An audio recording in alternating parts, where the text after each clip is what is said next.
TPCC official spokesperson, ZP vice chairman Nagar Kurnool. Telangana రాష్ట్రంలో అధికార మార్పిడి జరిగిన తర్వాత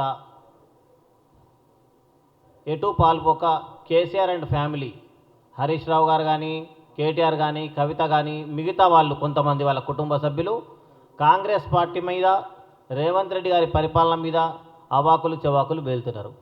వాళ్ళకు అర్థమైతలేదు ఏం చేయాలి. ఇప్పుడు అర్థం, వాళ్ళ కాళ్ళ కింద భూమి కదిలిపోయింది. వాళ్ళు గవర్నమెంట్ రాదేమో అనుకొని చెప్పేసి భ్రమలలో ఉన్నారు. అన్నింటికి ఒకే మంది ఉండదు, మా దగ్గర ఈ ఎలక్షన్కు వేరే మంది ఉంటుంది, 105 సీట్లు వస్తాయి, రాసి పెట్టుకోండి అని చెప్పిన ఆయన కలలో కూడా ఊహించని విధంగా కాంగ్రెస్ పార్టీ అధికారంలోకి రావడం జీర్ణించుకోలేక ఇష్టం వచ్చినట్టు మాట్లాడుతూ ఉన్నారు. ఈరోజు వాస్తవంగా చూసుకుంటే కాంగ్రెస్ని నిందించే వాళ్ళందరికీ ఒక సమగ్రమైన నివేదికతోని నేను యాక్చువల్లీ చెప్పాలన్న విషయం తీసుకొని వచ్చినటువంటి కంటెంట్, స్వతంత్రం వచ్చినప్పుడు ఏ గ్రామంలో కానీ, ఏ ఊర్లో కానీ ఎక్కడ కూడా కరెంటు కానీ, విద్యా వ్యవస్థ కానీ, వైద్య వ్యవస్థ కానీ, రోడ్ సదుపాయం కానీ ఎలాంటి ఫెసిలిటీస్ లేకుండా ఈ దేశం మొత్తం బ్రిటిషర్స్ పరిపాలన తర్వాత ఏమీ ఇన్పుట్ లేదు, అంటే డబ్బు సంపాదించి ఆదాయం వచ్చే మార్గం లేదు. అట్లాంటి టైంలో ప్రణాళికాబద్ధంగా చెట్టును నాటి, అంటే దాదాపు 30 సంవత్సరాల కఠోర పరిశ్రమ కాంగ్రెస్ పార్టీ చేసి ఈ దేశంలో ఇరిగేషన్కు డ్యామ్లు, రోడ్ రవాణా వ్యవస్థ, ప్రతి గ్రామంలో విద్యాలయాలు, ప్రతి దగ్గర కరెంట్ ఫెసిలిటీ, అట్లాగే ఎన్నో మంచి మంచి పనులు చేయడం. అంటే అందరూ చదువుకుంటారు, మరి ఉద్యోగాలు ఎక్కడికి వెళ్ళి వస్తాయి? ఉద్యోగాల కోసం ఒక్క హైదరాబాద్ స్టేట్లో తీసుకుంటే 30కి పైగా పబ్లిక్ లిమిటెడ్ కంపెనీస్ పెట్టింది. ఫర్ ఎగ్జాంపుల్ మీరు ఏది తీసుకున్న డిఆర్డిఎల్, హెచ్ఏఎల్స్, మీరు ఇట్లా చెప్పుకుంటూ పోతే BDL, Midhani, RCI, BHL, HMT tractors. అంటే ఒక ప్రణాళికాబద్ధంగా ఆ రోజు అవినీతి లేదు, వాళ్ళు నిజాయితీగా ఈ దేశాన్ని పైకి తీసుకురావాలని చెప్పి డెవలప్మెంట్ చేసిండ్రు, అంటే చెట్టు పెట్టిండ్రు. ఈ దేశంలో రకరకాల మంచి పనులు చేసి ఒక వ్యవస్థను నిర్మించే పని చేసిండ్రు. నిర్మించిన తర్వాత ఏమైందంటే 30 సంవత్సరాల తర్వాత ఆదాయం రావడం మొదలుపెట్టింది. ఆదాయం వచ్చిన తర్వాత గవర్నమెంట్ కుర్చీల కొట్లాట ప్రారంభమైంది. కుర్చీల కొట్లాట ప్రారంభమైనప్పుడు సరే కొన్నిసార్లు వేరే వాళ్ళకి అవకాశం వచ్చినా వాళ్ళు చేసింది ఏమీ లేదు. ఇప్పుడు ఇక్కడ తీసుకున్నట్లయితే చార్ట్, దాదాపు పివి నరసింహారావు గారు పనిచేసేటప్పటికీ, అంటే ఇందిరాగాంధీ ఎప్పుడైతే పనిచేసిన టర్మ్ తర్వాత ఫలితాలు రావడం మొదలుపెట్టింది, అంటే నేషనల్ ఇన్కమ్ పెరగడం మొదలైంది. నేషనల్ ఇన్కమ్ పెరిగిన తర్వాతనే ఏదైనా ప్రాజెక్టులు చేయడం కానీ, దేశంలో గొప్ప గొప్ప పనులు చేయడం కానీ ఒక అవకాశం ఏర్పడ్డది. తర్వాత ఐటీ విప్లవం, లిబరలైజేషన్ పివి నరసింహారావు చేసిన తర్వాత గ్రాఫ్ ఒక్కసారి 30-35 ఏళ్ళు స్టీప్గా ఉన్నటువంటి గ్రాఫ్ తర్వాత పూర్తిగా ఎకనామీ మారుకుంటూ అగ్రరాజ్యంగా మారింది. ఇది మీ అందరి గొప్పతనం కాదు, చెట్టు పెట్టి చెట్టును పెంచి పెద్దగా చేసి ఈ దేశానికి ఆర్థిక వ్యవస్థను నిర్మించినటువంటి ఘనత కాంగ్రెస్ పార్టీది. దాన్ని పట్టుకొని ఈరోజు కాంగ్రెస్ ఏం చేసింది, కాంగ్రెస్ ఏం చేయలేదు, 60 ఏళ్ళ పరిపాలన. ఫర్ ఎగ్జాంపుల్ ఎవరైనా 60 ఏళ్ళ పరిపాలన అంటే మేము ఒకటే చెప్పదలుచుకున్నాం. 83 తర్వాత టీడీపీ పార్టీ వచ్చింది. టీడీపీ పార్టీ వచ్చిన తర్వాత 2 సార్లే కాంగ్రెస్ గవర్నమెంట్ ఉంది ఈ రాష్ట్రంలో. మరి ఈ రాష్ట్రం అభివృద్ధి చేసిన దాంట్లో మీ పాత్ర కూడా ఉండాలి కదా. వాళ్ళని ఎవరిని విమర్శించకుండా ఓన్లీ కాంగ్రెస్ని విమర్శించుకుంటూ వస్తున్నారు. కేసీఆర్ గారికి తెలంగాణ వచ్చింది కదా అని చెప్పి ప్రజలందరూ సంతోషంగా ఒకసారి అవకాశం ఇచ్చిండ్రు, మళ్ళీ సరిపోలేదని చెప్పి రెండోసారి అవకాశం ఇచ్చిండ్రు. ఇచ్చిన తర్వాత ఏమైంది, పూర్తిగా మనిషి మారిపోయి ఒక రాజరిక వ్యవస్థను నిర్మించుకొని ఈ రాష్ట్రాన్ని భ్రష్టు పట్టించిండు. ప్రజలంతా గుర్తుపట్టి ఆయన రాజరిక వ్యవస్థకు, ఆయన యొక్క వర్కింగ్ స్టైల్ని నచ్చక మార్చిపడేసిండ్రు, గవర్నమెంట్ మార్చారు. మార్చిన తర్వాత ఈరోజు కాంగ్రెస్ పార్టీ వచ్చి కొత్త ఇంట్లోకి పోతే ఇంటి నిండా బొక్కలే, పోయినా కొద్దీ బొక్కలు కనిపిస్తూ ఉన్నాయి. ఇప్పుడు ఇంట్లోకి వచ్చిన వాళ్ళని చూపించి మీరు వచ్చినాకనే బొక్కలైనాయని చెప్తా ఉన్నారు. వచ్చి 100 రోజులు కాదు కదా, 100 రోజుల్లో మేము ఇచ్చినటువంటి హామీలు నెరవేరుస్తామని చెప్పినాం. ఎంత తొందర అంటే రోజుకొక కామెంట్ వీళ్ళది. ఓటమిని జీర్ణించుకోలేని కేటీఆర్ గారు ఏమంటారు, ప్రతిసారి ఎక్కడ పోయినా కూడా రేవంత్ గారు పరిపాలన మీద దృష్టి పెట్టినప్పుడు రెచ్చగొట్టే విధంగా ప్రతి దగ్గరికి పార్లమెంట్ సమావేశాలు, సన్నాహక సమావేశాలను పెట్టుకొని 100 హామీలు కాంగ్రెస్ ఇచ్చినటువంటి 420 హామీలు నెరవేర్చకపోతే బట్టలు ఉడగొడతామని చెప్పారు. పరిపాలన మీద పూర్తిగా కేంద్రీకరించినటువంటి రేవంత్ రెడ్డి గారిని రెచ్చగొట్టి మాటలు అనిపించుకొని మళ్ళీ తన వెంబడి ఉండేటువంటి చిల్లర వాళ్ళతో మాటలు అనిపిస్తూ, అంటే ప్రజాస్వామ్య రాష్ట్రంలో ప్రజాస్వామ్యయుతంగా పరిపాలిస్తున్న ఒక ప్రభుత్వాన్ని అగుడు చేయాలనే సంకల్పం. ఎందుకంటే రాబోయే ఎలక్షన్లో వాళ్ళ పునాదులు కదిలిపోతున్నాయి. ఇక మిగిలింది ఒక పార్లమెంట్ ఎలక్షనే. ప్రజలు ఒకవేళ మమ్మల్ని తిరస్కరిస్తే పార్టీ మనుగడనే ఉండదని చెప్పేసి ఒక భయంతో అటు హరీష్ రావు గారు కానీ, కేటీఆర్ కానీ రోజుకొక మాట మాట్లాడుతున్నారు. వాళ్ళు రెచ్చగొట్టిన మాటలు ఒకసారి మేము ముందుంచుతాను. మొదటగా హామీలు నెరవేర్చకపోతే బట్టలిప్పి కొడతాం. ప్రజలు అయ్యో అంటే కాంగ్రెస్ గెలిచింది, ప్రజలు అయ్యో అంటే కాంగ్రెస్ గెలిచింది, ప్రజలు ఓట్లేస్తేనే కదా కాంగ్రెస్ గెలిచింది. అంతేకాకుండా కేటీఆర్ గారు ఫ్రస్ట్రేషన్లో గవర్నమెంట్ వచ్చిన ఒక నెల లోపట్నే ఏక్ ఇంజన్ అదానీ, దూసరా ఇంజన్ ప్రధాని, తీసరా ఇంజన్ రేవంత్. ఏంటి వీళ్ళ ఎంత ఎంత కుసంస్కారం అంటే, అసలు మీరు పరిపాలన చేసడానికి వాళ్ళు ఇప్పుడు మెట్లెక్కి కొత్త ఇంట్లో పోయి ఏముంది ఏం లేదు చూసుకుంటే 6,72,000 కోట్ల అప్పు చేసి పెట్టి ఈ రాష్ట్రం మీద పెద్ద పెనుభారం మోపిపోయింది పార్టీ. అట్లాంటి దాన్ని ఆర్థిక వ్యవస్థను మళ్ళీ ఒక గాడిలో పెట్టుకొని ఇచ్చిన హామీలను నెరవేర్చాలని చెప్పి 2 హామీలు నెరవేర్చినాక ఓపిక లేదు. ఎంత ఓపిక లేదంటే రోజు ఎక్కడో పోయి రేవంత్ అన్నని రెచ్చగొట్టాలి, రేవంత్ అన్నని ఏదైనా ఒక మాట అనిపించాలి, వాళ్ళు ఎంబడినతో ఒక మాటలు అనిపించాలి, చిల్లర రాజకీయం చేస్తూ ఉన్నారు. మొదటి నుండి ఇదే పరిస్థితి వాళ్ళది. వాళ్ళకు ప్రజాస్వామ్యం మీద గౌరవం లేదు. ప్రజలంటే వాళ్ళకి ఓటు బ్యాంక్ రాజకీయంగా మార్చుకొని స్కీములు పెట్టి చేస్తూ ఉన్నారు. అంతేకాకుండా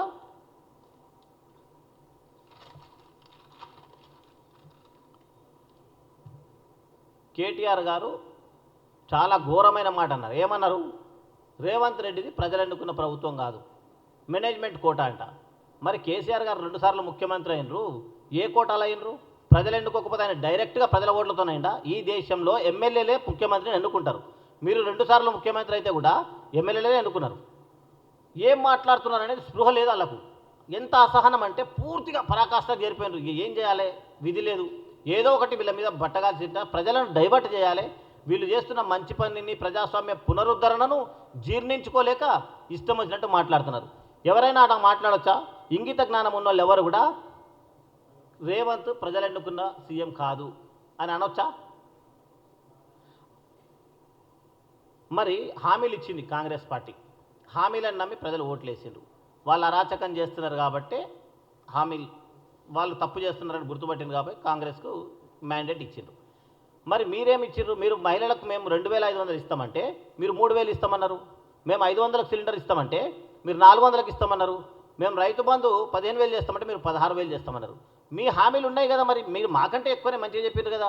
మరి మిమ్మల్ని ప్రజలు ఎందుకు విశ్వసించాలి? మీరు ఎక్కడికి వెళ్ళి తెస్తుండే మరి డబ్బు?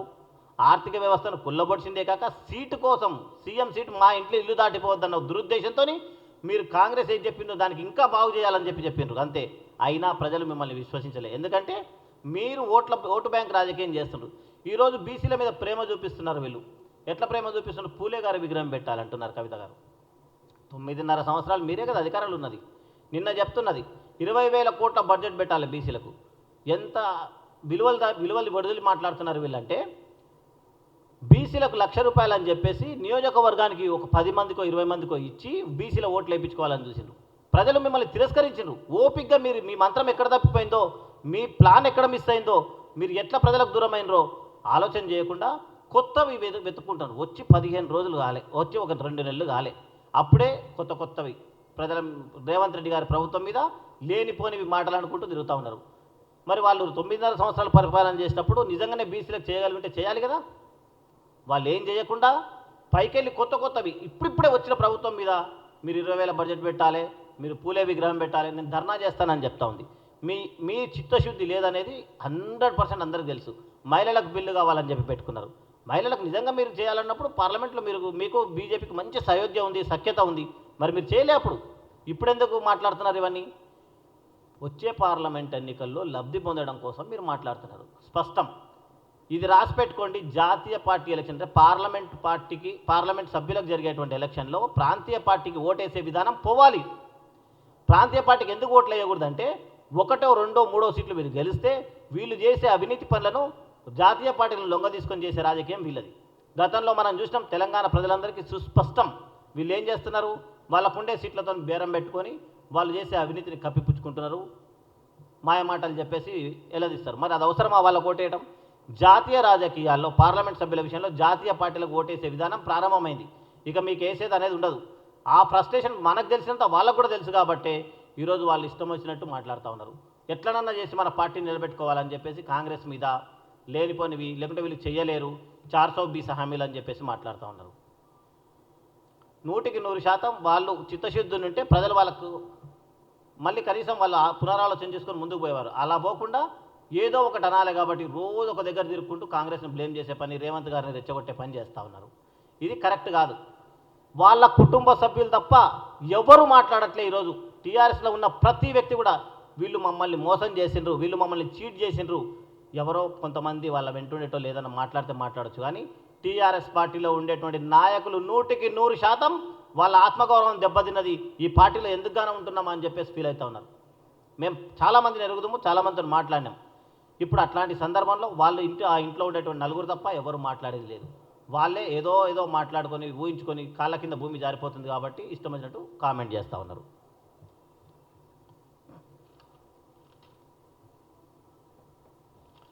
మనం రేవంత్ రెడ్డి గారి పాలన చూసినట్లయితే జయ హే జయ తెలంగాణ, మొత్తం తెలంగాణ మూమెంట్ ఊపినటువంటి పాట అది. మరి మీరు ఉన్నప్పుడు కనీసం ఆ పాటకు మన తెలంగాణ జాతీయ గీతంగా పెట్టాల్సినటువంటి బాధ్యత ఉండే. ఈరోజు గోరేటి వెంకన్న గారికి సల్యూట్ చేయాలి. ఎందుకంటే ఆయన చెప్పిండు జయ జయ హే తెలంగాణ పాటను మనం ఎప్పుడో జాతీయ గీతంగా, తెలంగాణ జాతీయ గీతంగా పెట్టుకునేది ఉండే. రేవంత్ రెడ్డి గారు వచ్చి మంచి పని చేసినారు, మంచి సంస్కృతిని ప్రారంభించారని చెప్పారు. ఇది మంచి బుద్ధి. అంటే మంచి మాటలు చెప్పే వాళ్ళని ఎప్పుడైనా గౌరవించుకోవాలి. మీరు దాన్ని కూడా అసలు ఎక్కడ హర్షించకుండా ప్రతిదీ తెలంగాణ ఉద్యమం జరిగిన రోజులు టీజీ అనే ఉండే, సడన్గా టీఎస్ అని పెట్టుకున్నారు. ఇప్పుడు తెలంగాణ ప్రజల ఆకాంక్ష మేరకు పనిచేస్తున్నటువంటి గవర్నమెంట్ ఏదైనా ఉందంటే అది రేవంత్ రెడ్డి గారి గవర్నమెంట్. రేవంత్ రెడ్డి గారిని ఒక మాట అంటే ఆయన 10 మాటలు అంటాడు, గుర్తుపెట్టుకోవాలి.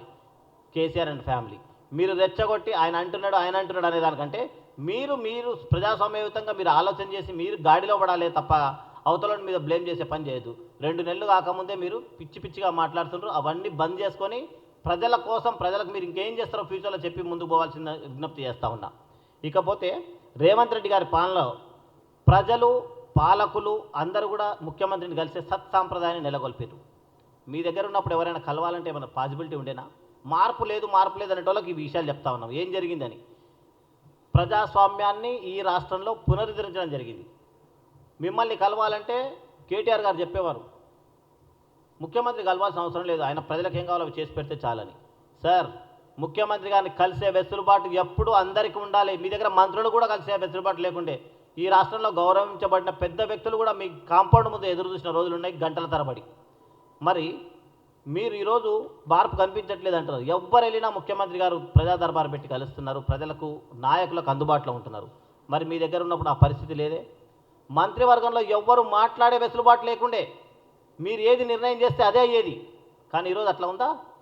కాంగ్రెస్ గవర్నమెంట్లో మంత్రులు స్వచ్ఛందంగా ప్రణాళికలు రచిస్తూ పార్టీ కోసం, ఈ తెలంగాణ ప్రజల కోసం కష్టపడి మంచిగా పనిచేస్తున్నారు. మీ దగ్గర మీరు ఏది నిర్ణయిస్తే అదే అమలయ్యేది, నియంతృత్వం నడిచేది. కాబట్టి ప్రజలు తిరస్కరించిన మిమ్మల్ని.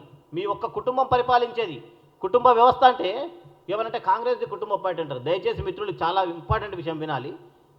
జవహర్లాల్ నెహ్రూ గారు పరిపాలన చేసినప్పుడు ఇందిరాగాంధీ గారు లేరు, పరిపాలన చేయలే. ఇందిరాగాంధీ గారు పరిపాలన చేసినప్పుడు రాజీవ్ గాంధీ గారు చేయలే. రాజీవ్ గాంధీ గారు చేసినప్పుడు సోనియా గాంధీ గారు చేయలే. సోనియా గాంధీ గారు చేసినప్పుడు రాహుల్ చేయలే. రాహుల్ గాంధీ గారు పనిచేస్తున్నప్పుడు వాళ్ళ తర్వాత తరం వాళ్ళు చేస్తలే. నేను చెప్పొచ్చేది ఏంటంటే కాంగ్రెస్ది కుటుంబ పాలన కాదు. ఈ దేశాన్ని కలిసికట్టుగా కట్టిపెట్టి ఉంచేందుకు వాళ్ళు తరతరాలుగా త్యాగాలు చేసుకుంటూ ఒకరి తర్వాత ఒకరు ఈ రాష్ట్రాన్ని, ఈ దేశాన్ని మంచి నాయకత్వం అందిస్తున్నారు. కానీ మీది కుటుంబ పాలన, కాంగ్రెస్ది కాదు. ఎందుకంటే ఒకే కాలంలో, బాగా గుర్తుపెట్టు, ఒకే కాలంలో మీరు ముఖ్యమంత్రి, మీ కొడుకు మంత్రి, మీ అల్లుడు మంత్రి, మీ బిడ్డ ఎమ్మెల్సీ, మీ సడ్డగుడి కొడుకు ఎంపీ, ఈ రకంగా మీ కుటుంబం మొత్తము ఏకకాలంలో ఉన్నది. కాబట్టి మీది కుటుంబ పాలన. మీది కుటుంబ పాలన పెట్టుకొని కాంగ్రెస్ కుటుంబ పాలన అంటారు.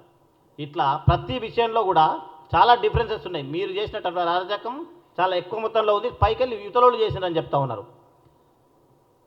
హామీలు నెరవేర్చడానికి నిరంతరం కష్టపడి పనిచేస్తున్నటువంటి గవర్నమెంట్ రేవంత్ రెడ్డి గారి గవర్నమెంట్. మీకు 100 రోజుల్లో కాంగ్రెస్ ఇచ్చిన హామీలను నెరవేరుస్తా అని చెప్పారు. కాబట్టి మీరు సంయమనంతో ఉంటే మీకు విలువ ఉంటుంది. మీరు లేదు ఇట్లనే అవాకులు చవాకులు పేలితే మీకు 110% వచ్చే పార్లమెంట్ ఎలక్షన్ తర్వాత ఈ రాష్ట్రంలో మీ పార్టీ ఉండదు, మీ ఎమ్మెల్యేలు కూడా మీ వెంబడి ఉండరు, మొత్తం కూడా మీ పార్టీ టోటల్గా తుడిచిపెట్టుకుపోతుంది. మీరు గౌరవప్రదంగా ప్రజలు ఇచ్చిన మ్యాండేట్ను గౌరవించి 1-2 సంవత్సరాలు మీరు వాళ్ళకు పని చేసుకునే అవకాశం ఇవ్వాలి. మీరు చేసిన తప్పులను సరిదిద్దుకొని మీరు పునర్నిర్మాణం చేసుకునే పని చేయండి. ఇక్కడ కాంగ్రెస్ గవర్నమెంట్ ప్రజలకు ఇచ్చిన హామీలు నెరవేర్చడానికి కష్టపడి పనిచేస్తుంది, దాన్ని హర్షించాలి. గతంలో చెప్పినట్టు మీ దగ్గర మంత్రాలు ఉంటే పార్లమెంట్ ఎలక్షన్ తర్వాత మీకు మీ మంత్రాల విలువ తెలిసిపోతుంది. కేసీఆర్ గారు నాకు ప్రతి ఎలక్షన్కి ఒక మంత్రం ఉంటుంది అన్నారు. ఇప్పుడు రాబోయేది పార్లమెంట్ ఎలక్షన్, మీ మంత్రం ఒకసారి రేవంత్ రెడ్డి గారి దగ్గర ఫెయిల్ అయిపోయింది.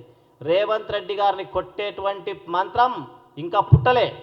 రేవంత్ రెడ్డి గారు ధైర్యం, నిజాయితీ, మాటకు మాట అనే తత్వం, ధీశాలిగా యుద్ధం చేసి మీతో పోరాడి తెలంగాణలో మళ్ళీ ప్రజాస్వామ్యాన్ని పునరుద్ధరించుడు. కాబట్టి మీరు అతన్ని ఎదుర్కొనాలంటే మీరు మంత్రం దేవులాడుకోవడానికి తప్పకుండా వెళ్ళి తపస్సు చేసుకోండి. తెలంగాణ ప్రజలను ప్రజాస్వామ్యయుతంగా నడుపుతున్న రేవంత్ రెడ్డి గవర్నమెంట్ మీద అవాకులు చవాకులు పేరటం మాని మీ పని మీరు చేసుకోవాల్సిందిగా విజ్ఞప్తి చేస్తాం. లేదు కాదు మీ వెంట ఉన్న వాళ్ళతో రోజు రెచ్చగొట్టే మాటలు మాట్లాడతారంటే 1కి 100 మాటలు తప్పకుండా మా పార్టీ నాయకులు కూడా మాట్లాడతారు. మీరు భరించే శక్తి ఉంటే భరించాలి, లేకపోతే ఇంకొకసారి అలాంటి పని చేయొద్దని చెప్పేసి మీకు విజ్ఞప్తి చేస్తూ మంచి ప్రజాస్వామ్యాన్ని నెలకొల్పి, విలువలను నెలకొల్పి, ఆ మంచి అంటే ప్రజలకు ఏదైతే వాగ్దానాలు చేసినా అవి నెరవేర్చే ప్రయత్నం చేస్తున్న రేవంత్ రెడ్డి గారికి మీ చేతనైతే మంచి సలహాలు ఇవ్వండి, వారిని పరిపాలన చేసుకొనివ్వండి, అవాకులు చవాకులు పేరడం మానుకోవాలని చెప్పేసి ఈ సందర్భంగా విజ్ఞప్తి చేస్తూ సెలవు తీసుకుంటున్నాను. Thank you. విలేకరులు ఎవరైనా డాటా అడిగితే నేను ప్రతి విషయం కరెక్ట్గా చెప్తాను. ఒకసారి డెవలప్ అయిన నేషన్ ఎవరు ఉన్నా లేకున్నా ప్రాఫిట్స్ వస్తుంటాయి, తర్వాత వాళ్ళు డెవలప్ చేస్తూనే ఉంటారు. ఇప్పుడు మోడీ గవర్నమెంట్ స్టీప్గా ఉంది అంటే మోడీగా వచ్చి రాత్రి చేసింది ఏమీ ఉండదు. డెఫినెట్గా కాంగ్రెస్ ప్రభుత్వం ఏదైతే చేసిందో దాని ఫలితాలు వస్తున్నాయి. పివి నరసింహారావు కానీ మన్మోహన్ సింగ్ గారు కానీ చేసినటువంటి డెవలప్మెంట్ ఆఫ్ ద ఫ్రూట్స్ వస్తున్నాయి కాబట్టి అది ముందుకు పోతూ ఉంది. మోడీ తర్వాత ఇంకెవరు వచ్చినా మళ్ళీ డెవలప్ అవుతుంది, కాంగ్రెస్ వచ్చినా డెవలప్ అవుతుంది, ఎవరు వచ్చినా ఈ డెవలప్మెంట్ అనేది ఆగదు. డెవలప్మెంట్ అనేది నిరంతర ప్రక్రియ. ఎవరైనా ఏదైనా అడిగితే జవాబు చెప్తా. Thank you.